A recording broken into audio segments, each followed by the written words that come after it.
haven't played D2 now, or for second. Not really a problem if you play Destiny 2. It will be, if you haven't played Destiny 2, because nothing about the original campaign. And the reason I'm not playing Destiny 2 is for some reason servers aren't working for me at the moment, so I'm just going to do For Honor gameplay with this commentary, but anyway. So, as you've seen by the title, it is why Uldren Sov is probably the most justified Destiny 2 villain. I mean main villain, not a side villain that might have had justified means if you dig really deep into it or something stupid like that. I'm talking if you're going with Panoptes, Zol the Worm God, and frickin' Dominus Gaul. And this is going to be very controversial just because Uldren is most well known as the guy that has murdered Cayde 6. Everyone's favorite laughable exo. Yeah, that was also, in case you didn't know this, partially because, well, not partially, mostly done because they had a change of voice actors for the, for Cayde, so they kind of had to elf the character or have a complete random new voice for a character so beloved. Is just either it wouldn't be the same Cayde, just different voice, and it just wouldn't feel the same, or he had to die. So they went with this version today. And don't get me wrong, I was sad too. I'm kind of getting sad talking about it. But anyway, that's besides the point. You see, the reason I say Uldren is the most justified, even though yes, he did murder Cayde, blah blah blah. Go ahead and get mad about it. Just don't go in a feud war in the comments about it or something stupid. I don't want to hear it. But, so, on to the first point.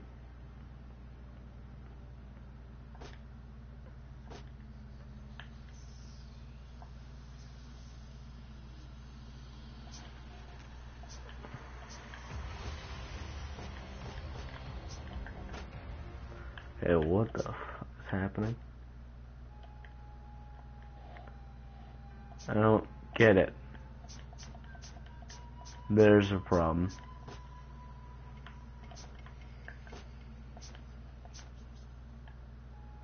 Someone else in the group, though. I don't know what 00... Like, what's the point of error codes, in my opinion?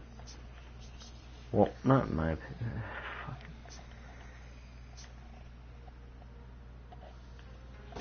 I'm not in a group.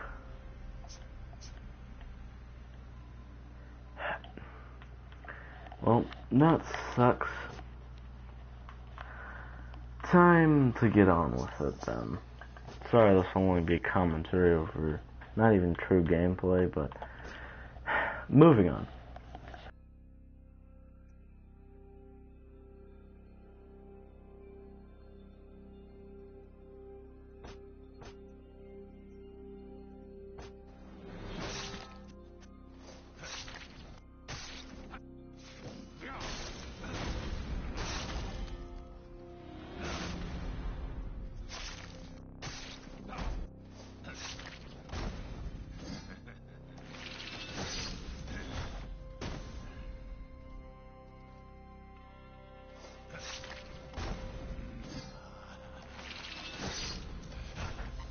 Sorry about that, my mic did a FU. But anyway, moving back onto the point. You see, the reason, now, just like anyone else, I hated Uldren for like a good amount of time. Because, well, I really just saw begrudging, not begrudging, just like hate towards Cayde for no reason. Or not hate, but like just killing him for no reason. Just like everyone. And anyone that liked Destiny 2 that played it just thought he had no reasoning or didn't care for the reasoning, just wanted to get put him in the ground. But the reason I feel bad for him, and I think he shouldn't have died, or at least maybe there's a choice, because think about it. I think Uldren even said this, is do you have the motive, the right to judge, or something like, I don't know, something about judgment and pulling the trigger, or I forgot what was said, but I do remember one thing though, is it was something along the lines of, do you really have the right to pull that trigger or something, where, I don't know, I can't really think of it, but it kind of is meant to have you second guessing yourself, thinking, am I really in the right here, am I wrong, who knows? Well, I say he's justified for, like, cause you think, oh, he killed my best friend, now I'm gonna murder you. No second guessing, no questioning, just murder this man because he did a bad thing. The reason I justify him, though, is because of his background.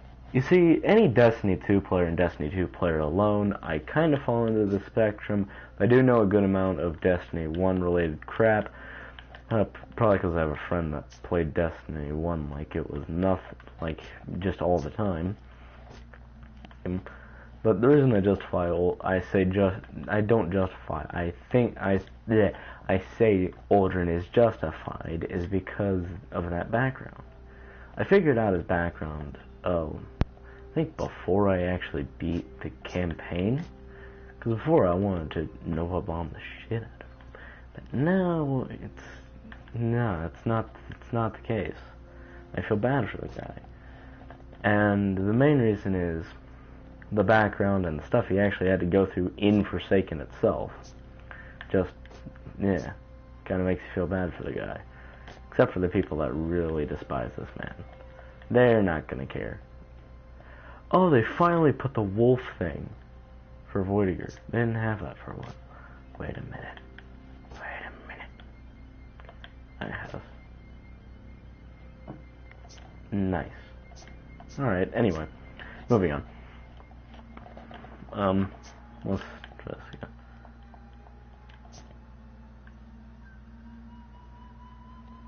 What? It's perfectly fine there. Then, I don't know what this problem is, but moving on. So, you see, the reason, or not the reason, alright, yeah, I do this, like, repeating rant. I have a problem with it, but anyway, let's get back to it. So, if you don't know his background, I will, as quickly as possible, just basically explain it. So, in Destiny 1, he was the prince of the Awoken, not the entire Awoken race, especially the ones in the tower and stuff like that, nothing like that. He was the prince of the Awoken, sort of, I guess, is it tribe, monarchy, I don't know, but has something to do with the Dreaming City, which I know most Destiny players should understand this one, if they've played Forsaken and all that.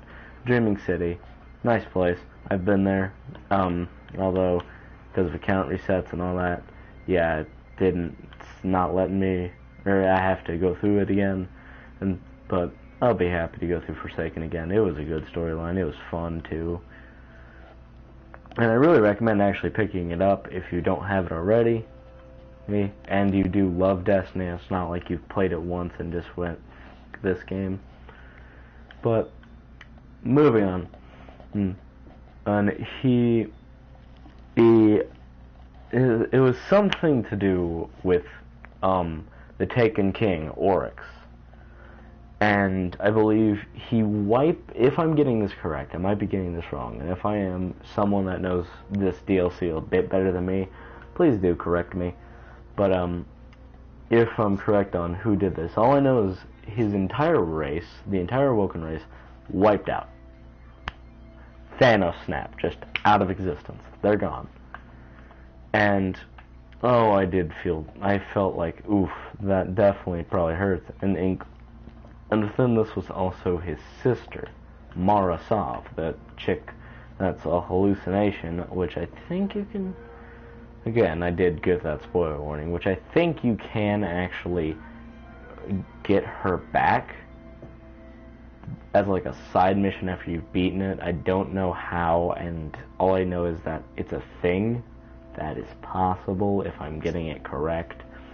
I don't know, I've seen a screenshot of her sitting on the throne in the Dreaming City like nothing happened, so I can't really say or confirm this, but I can sort of say something about it existing as far as I'm concerned. But you see, now that entire race just gone. Poof. Besides Petra Venge and Uldren, as far as I know. There might have been other survivors. I don't really know. Oh. But you see, now of course Uldren's probably, I think it had something to do with he saw the Guardians in a bad light from this, because if I'm correct, Oryx and now I don't know this DLC again, but I think the Guardians getting involved with these Awoken to have them, because if I'm correct, Mara Sov went for a direct assault and Oryx's little just race destroyer or thing, I don't know what it is exactly. All I know is it was a super weapon, and that the most famous. But anyway, moving back on. He had a little bit of a grudge, and I can completely understand it if in his vision, even if it's a wrong one, it's still like what he sees is the Guardians caused it, or at least, yeah, like it was them to blame. At least that's from what I've heard. I don't know the DLC again, so if this isn't the case, please correct me. But I mean, if it is correct, then you'd think, okay, yeah, it kind of makes sense for this grudge. And then he was locked into a cell for basically no reason. Well, not basically, but I mean, as far as I've heard from Petra, the only reason he did lock him in a cell was because he said he heard Mara from that final boss, the tentacle hentai demon thing, taken meatball, whatever you want to call it. I don't know what it is, and I don't want to know what it is, to be honest. Well, I do know what it is. I don't know its name, but I don't want to know why. That's the best way to put this. Finally something new for this guy, because almost every one of them has a similar feel to it. This is fresh and stylish too. Now I just want to get this. I mean, mains I like are definitely going to fall under Shinobi, Kensei. Bit of a Ramusha. Ultito 4. I don't think I need to explain. Incredibilis. And all that. And I think I might do another video after this, which is going to be For Honor and also somewhat controversial. Anyway, continuing on. You see, the thing is he had, alright, no, I'm gonna stop talking like this. I don't know why this is with my commentary when I'm by myself, but anyway, moving on. His entire race of people wiped out. Like, seemingly nothing. Just poof. They're gone. They're just gone. And he's left with Petra, and when he thinks he hears his sister, probably that's going to make him want to get her back. No, definitely. And Petra, out of fear, just locked him in a cell. No real other reason besides that. As far as I've heard, if I've heard wrong, then god damn it, freaking Bungie, you could explain that a little bit better in her inner dialogue. Like, and I swear to God, if she did, then I heard nothing of it. Because I could have sworn that that's what I heard.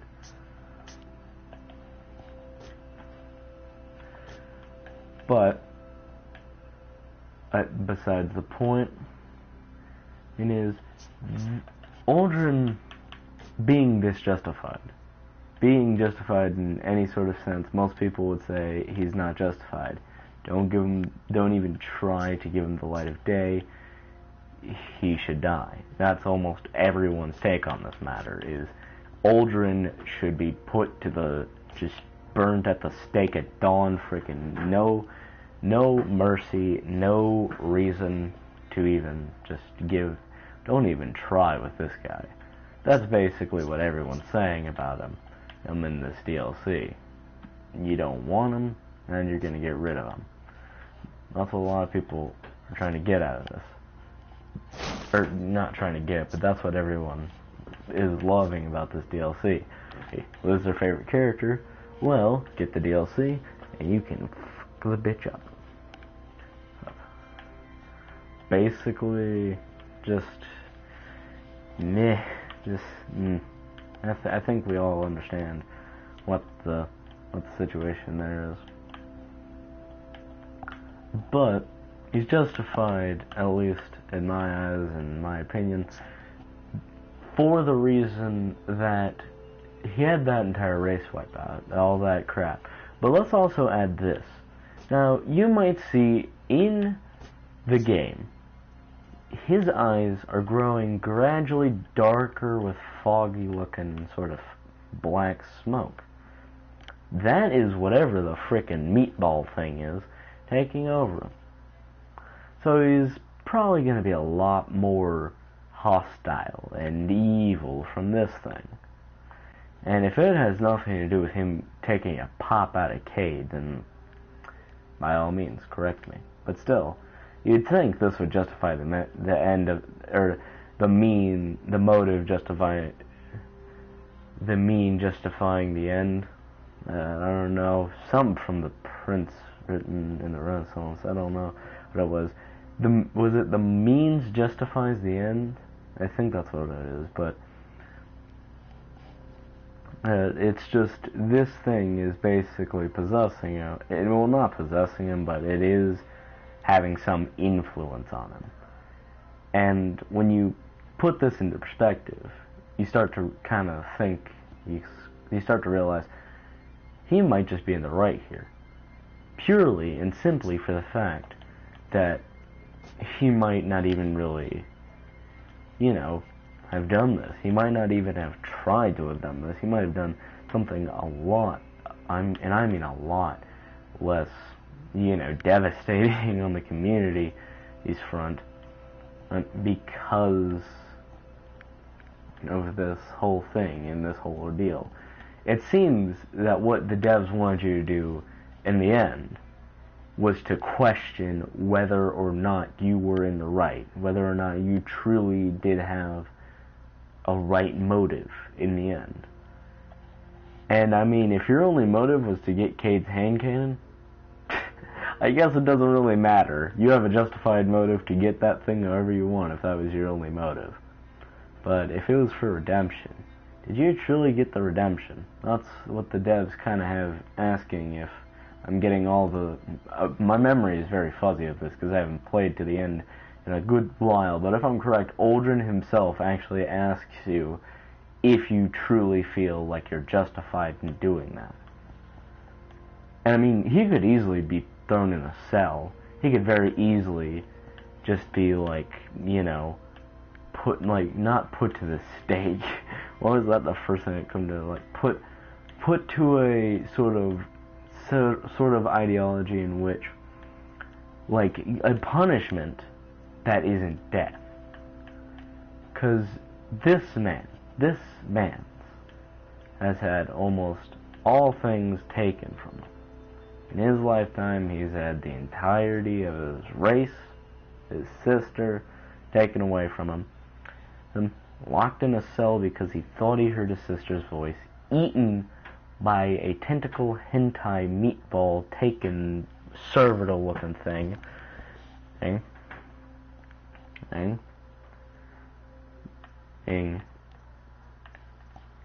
That was controlling him into killing Cade. Well, not into killing Cade. Again, I don't want to push something that might not be true, but at least was influencing him to an extent. Just to be shot all out of the end of it by you. And you think about it, it's not like he went from a bad to a good. It's not like he went from like, oh, bad thing happens, then he's got a good thing happening now. No. It was just bad, and then Petra finally said, that's not a good thing. Put him in the cell in like maximum security, I believe. Just wasn't a good thing. And I think what's just even worse, this is that getting eaten and spat back out thing. Just to be shot by you. And like, so what? He killed Cade. Yeah. But honestly, Cade is probably happier wherever he did end up. And almost everyone's going to hate me for that. Now, I'm talking better on his emotional state rather than for the better of the Vanguard and for the better of, like, the actual, like, system of the Guardians and all that stuff. Because the reason it's better on his emotions is he's made it home. We all know that line, that very lovely line, I'm coming home, Ace. That line, if you don't know what that means, Cade has a son, had a son, Ace, and a wife. And that was probably before he was in exile. And then, in the end, he doesn't remember them. He didn't realize. He didn't know who they were. He just wrote to them in journal entries and in notes to feel like he was talking to someone writing to someone like that. He didn't know who it was and didn't have any memory of them. And now, and that's also what he named his gun after. The Ace of Spades to Cade, that means son of mine. And that is, like, that's something important to him.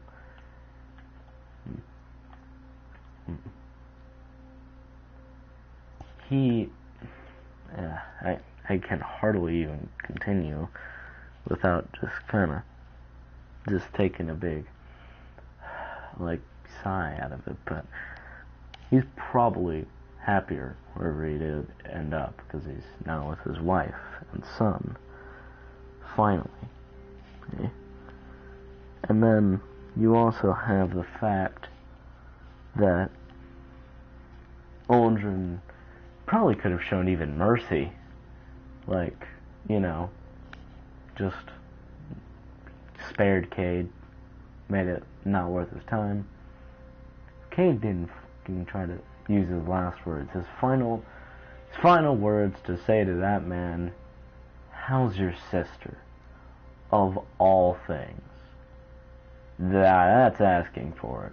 If that isn't asking for it, then I don't really think there is an asking for it.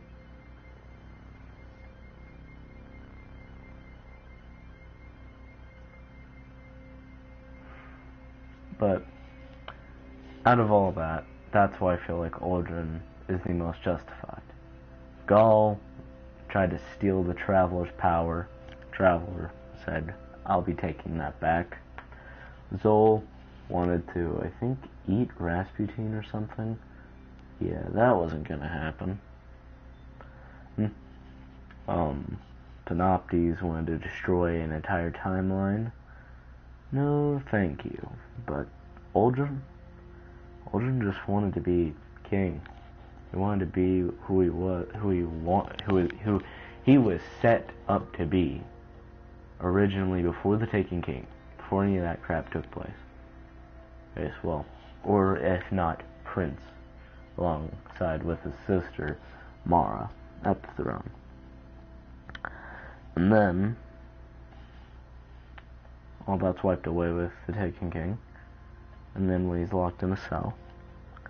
I mean, the Reef, if Uldren just got out, and they put all the barons back, and Cade wasn't so fucking reckless, Cade would be alive, Uldren would be in a much better place, and maybe the Reef would be at peace.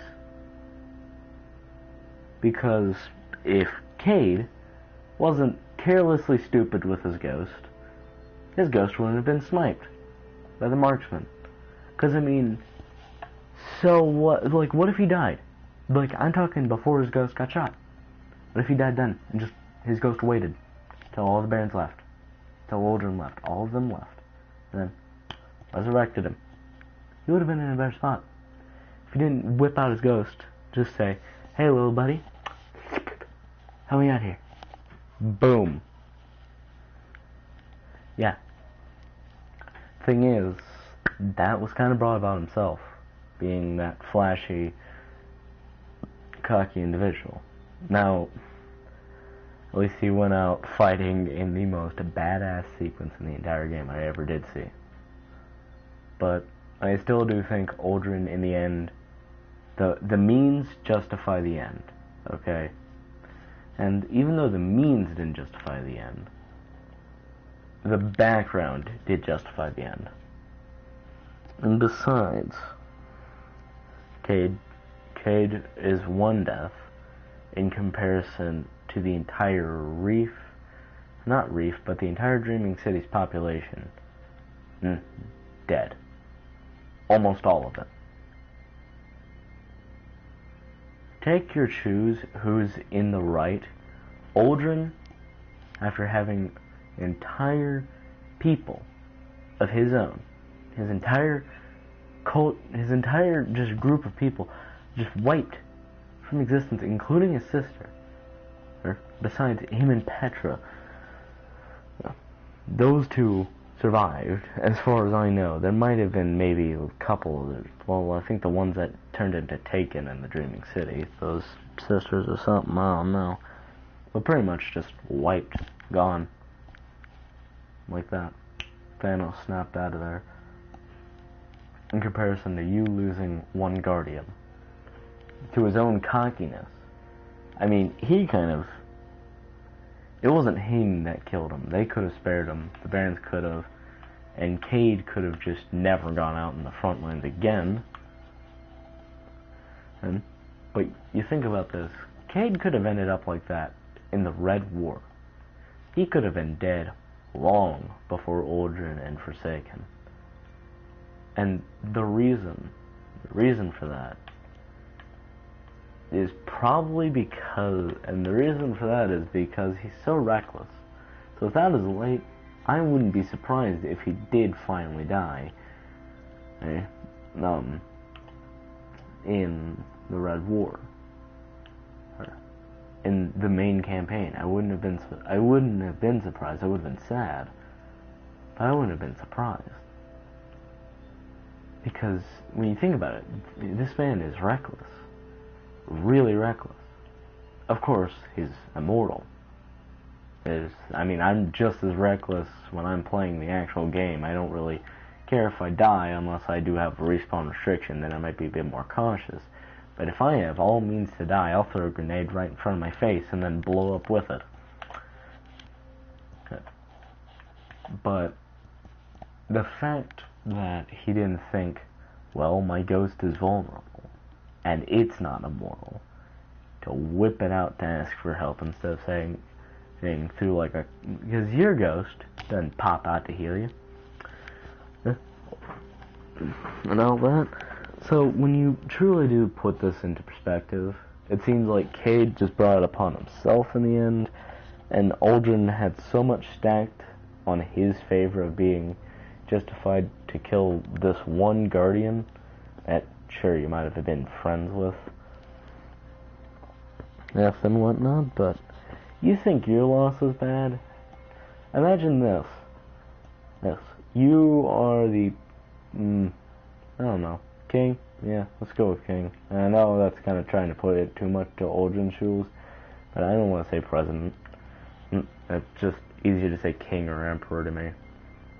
But you just, you just have your entire all your subjects, all your family, just almost everyone besides one royal guardsman, and just wiped, gone, dead.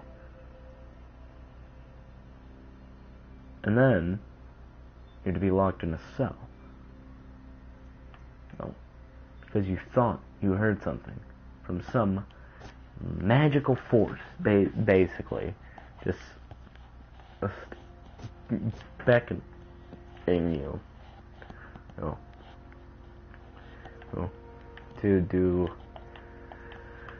To try to get someone you love back.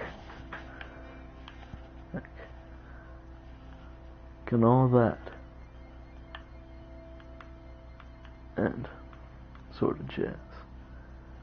I just think you can't really just villainize Uldren as much as he is in the campaign for doing this.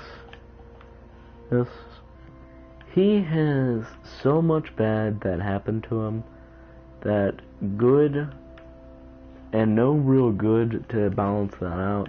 Now when he kills Cade, it's just, in my opinion, it's like, this man's is justified.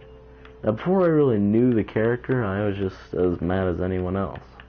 When I finally realized this boy may be in a real bad spot, I kind of more sympathized with Uldren, because he's to be put to the stake at dawn like your ass.